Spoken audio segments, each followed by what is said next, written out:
আসসালামু আলাইকুম, মোৰ নাম ছফিউৰ ৰহমান। মই গাছপাৰা গাঁও পঞ্চায়তৰ আঞ্চলিক পঞ্চায়তৰ সদস্য পদত এই দলৰ মনোনীত প্ৰাৰ্থী।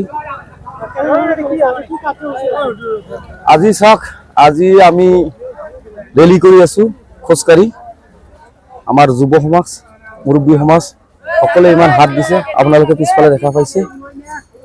কেইদিনমান আগতো আমি মহিলাসকল এটা ৰেলী কৰিছিলে, তাতো মহিলাসকল কিমান সঁহাৰি দিছে। ইয়াতে অনুমান বা মই আশাবাদী যে আগন্তুক নিৰ্বাচনত মই নিশ্চিতভাৱে জয় হ'ম।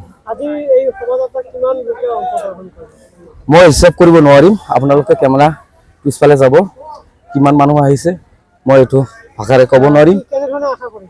মই নিশ্চিত যে যুৱ সমাজ আৰু মুৰব্বী সমাজ যেনেদৰে মোক সঁহাৰি দি আছে, মই নিশ্চিত ভাবোঁ এওঁলোকে আগন্তুক দিনত মই নিৰ্বাচিত কৰিব বুলি মই বিশেষভাৱে আশাবাদী।